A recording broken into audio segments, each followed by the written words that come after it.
Okay, let's dive right into this. Welcome, focus learners, to today's explainer.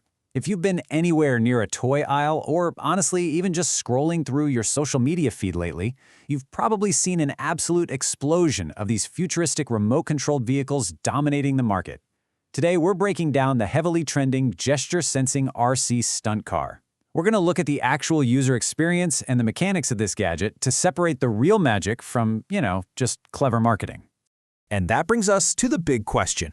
It's the one on the mind of literally every parent and grandparent when they see this flashy toy. Is it actually worth the money? I mean, it looks like it drove straight out of a sci-fi movie, right? It has this massive wow factor. But the initial thrill of opening a box doesn't always translate into long-term play.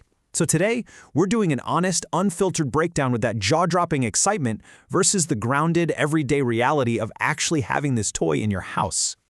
All right, let's start with section 1, the massive wow factor. And this brilliantly illustrates exactly why it's flying off the shelves. It literally makes kids feel like they have superpowers. Think about it. Instead of handing a child a clunky, boring plastic remote with standard joysticks, you strap this futuristic sensor right to their wrist and finger. Suddenly, they're controlling a high-speed machine simply by waving their hand or tilting their wrist. It creates this immediate, captivating, almost magical connection for the child. Which takes us right into section 2, why kids love it. Listen, this isn't just a car that goes backward and forward until it gets stuck in a corner. Not a chance. It's a four-wheel drive twist car that pulls off absolutely insane stunts. Because of its totally unique wheels, it moves perfectly sideways, like it's crab walking. It spins in super tight 360-degree circles on a dime. And with just a flick of the wrist, it actually flips over and transforms its entire chassis, raising up to handle rough outdoor terrain like driveways, or lowering to zip across your flat indoor floors. Now, combine all of that fluid, highly physical movement with bright LED lights, fast-drifting mechanics, and built-in music. The mix of intense lighting, pumping sound, and sheer speed creates a complete sensory playground. Right out of the box, it delivers this high-octane experience that makes the toy look really expensive and practically guarantees it's going to be the center of attention. But let's move to section 3 and see how this builds into our reality check. Because we really need to look past the shiny initial features into the actual daily usage. So our first reality check is the learning curve. You see, the gesture sensors demand pretty precise hand movements. While a 10 to 12-year-old is probably going to figure out the exact pitch and yaw within, say, 10 minutes, a 6-year-old, well, they might face a pretty steep, frustrating learning curve. Luckily, most of these kids include a standard, traditional remote control as a backup. And let me tell you, that is an absolute lifesaver to prevent a total meltdown when those superpowers aren't working perfectly.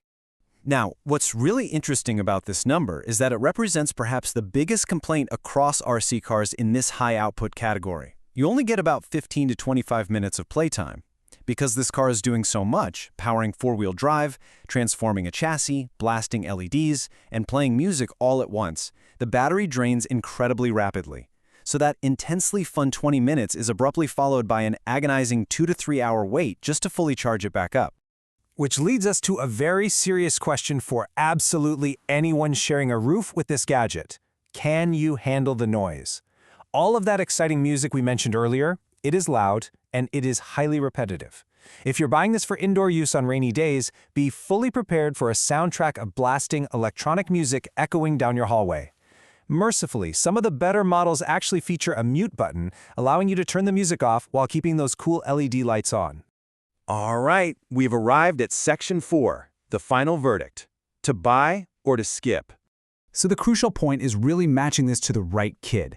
Here's your binary, impartial buyer's cheat sheet.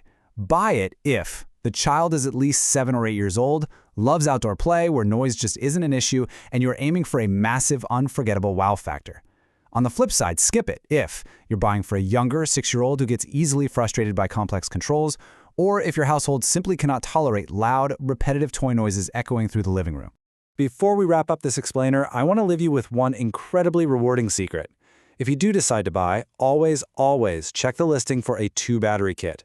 Having a spare, fully charged battery ready to swap in is literally the only way to avoid the heartbreak of the toy dying after just 20 minutes. So, after seeing the insane stunts, understanding the learning curves, and facing the battery reality, does this honest breakdown change your holiday shopping plans? Or are you ready to test out some superpowers of your own? Thanks for joining us.